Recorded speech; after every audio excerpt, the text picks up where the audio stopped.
What's going on, everybody? Kalipa's Tech here, coming back at you with another video. In this video, we're going to be doing a quick comparison between the Samsung Galaxy A23 5G and the BLU F91 5G. Now, before we go any further, as always, I do want to remind you to hit that subscribe button, and if you want to learn more about either of these phones individually, I will be linking to several other videos about them in the description, as well as some information about pricing, availability, and some of my favorite smartphone accessories. But with that being said, let's get into it. So with the Samsung Galaxy A23 5G, we're getting a 6.6-inch 120Hz PLS LCD display with a resolution of 1080p, a PPI of 400, and an aspect ratio of 20:9. With the BLU F91 5G, we're getting a 6.8-inch LCD display with a 1080p resolution, a PPI of 396, and an aspect ratio of 20.5:9. So for what they are, both phones do have pretty good displays, and they each have a couple different advantages. On one hand, with the Samsung Galaxy A23 5G, despite both phones having 1080p resolutions that do look really nice, the image quality with the A23 5G is a little bit better, which is definitely a good thing if you're consuming a lot of content. On the other hand, with the BLU F91 5G at 6.8 inches versus 6.6, this phone is clearly larger, and with an aspect ratio of 20.5:9 versus 20:9, the BLU F91 5G has a slightly taller and more narrow form factor. So if you're doing something like watching a video in landscape mode, for example, you're going to get a more immersive experience, and if you're doing something like browsing the web or using social media, you can fit more content on the screen without having to scroll as much. But in general, I personally would still go with the Samsung Galaxy A23 5G, just because I feel like the image looks a lot better. But that being said, at the end of the day, the differences really aren't huge, and if you're looking for a mid-range phone with a good display, you're not going to go wrong with either of them. Now for storage, the Samsung Galaxy A23 5G is getting 64GB of internal storage with microSD card expansion, and with the BLU F91 5G, we're getting 128GB with microSD card expansion as well. So clearly, having double the storage of the Samsung Galaxy A23 5G, the BLU F91 5G does have quite an advantage. But keep in mind, first of all, for the average user, 64GB, while definitely not being ideal in my opinion, is still going to be at least acceptable as long as you're mindful of what you're putting on your phone, and you make sure to utilize the microSD card expansion when you can. And second of all, with the Samsung Galaxy A23 5G, the international version of this phone does actually have 128GB. But because of what I know about the availability of BLU phones, I'm going to assume if you're considering these two phones, you're probably going to be looking at the US version, which again, does only have 64GB. So that being said, for the average user, if you're really not putting a ton on your phone, you will be okay with the A23 5G. But if you're more of a power user, if you have a lot of apps and stuff like that, the BLU F91 5G will have a significant advantage. Now for security features, both phones do have Face Unlock, and they both have fingerprint scanners right here on the power keys. But that being said, starting with the Samsung Galaxy A23 5G, let's go ahead and give them a try.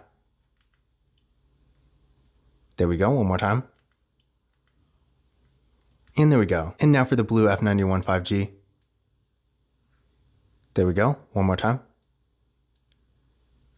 And there we go. So as you can see there, both were real fast and responsive, no issues at all. And again, remember, both phones do have Face Unlock too, so if you want to use that instead, you always can. Now taking a look at the camera setups here, with the A23 5G, we got an 8-megapixel front-facing camera. Then on the back, we got a full quad camera setup with a 15-megapixel main camera, a 5-megapixel ultra-wide camera, a 2-megapixel macro camera, and a 2-megapixel depth sensing camera. With the BLU F91 5G, we got a 16-megapixel front-facing camera. Then on the back, we got a quad camera setup as well, with a 48-megapixel main camera, a 5-megapixel ultra-wide camera, a 2-megapixel depth sensing camera, and a 2-megapixel macro camera. So as far as features go, these phones are pretty similar, but keep in mind when it comes to video, the Samsung Galaxy A23 5G has a max recording quality of 1080p in both the rear and front cameras, whereas with the BLU F91 5G, you can record in 2K in the rear camera and 1080p in the front. Now, I'm not personally a huge fan of 2K. I feel like if you want to record in a resolution higher than 1080p, you might as well go to 4K, which unfortunately neither of these phones can do. But just keep in mind, if you do want to record 2K videos, the BLU F91 5G will have a bit of an advantage. Now that being said, for everything else, these phones are pretty much the same as far as features go, and in my opinion, the photo quality is a little bit better with the A23 5G. But at the end of the day, it is really close. And in general, if you're taking a lot of photos, maybe to share on social media, for example, and you want things to look really good, but at the same time, you don't need the absolute top of the line quality, you're really not going to go wrong with either phone.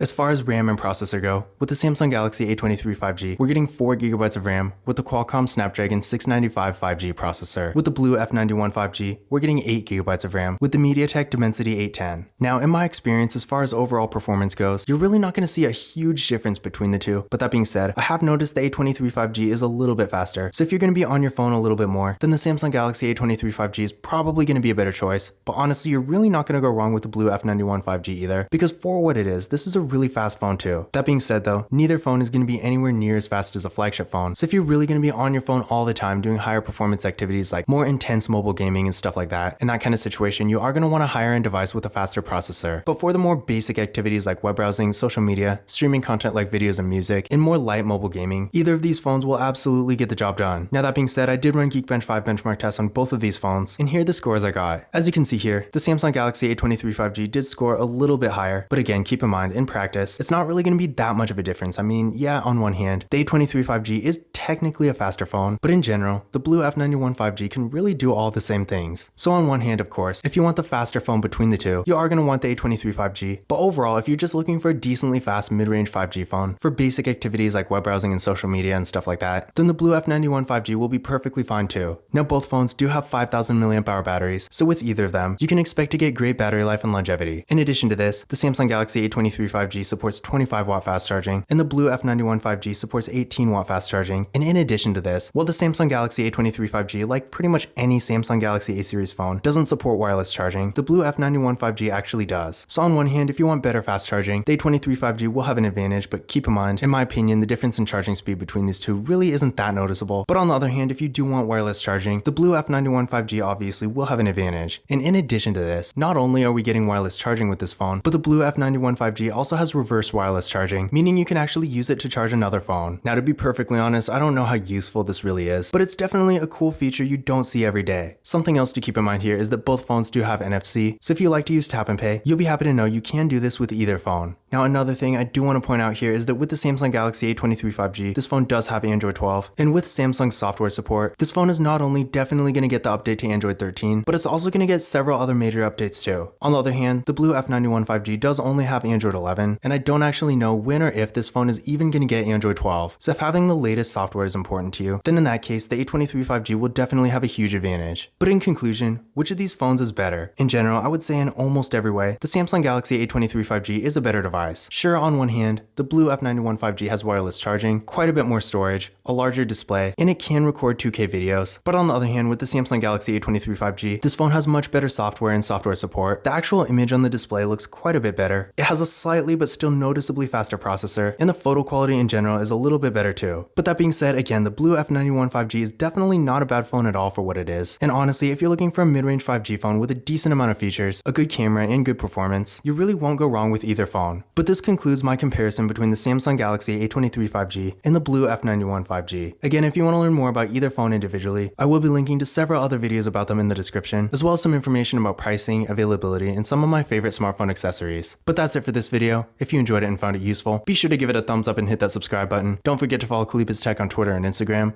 And as always, I will see you in the next video.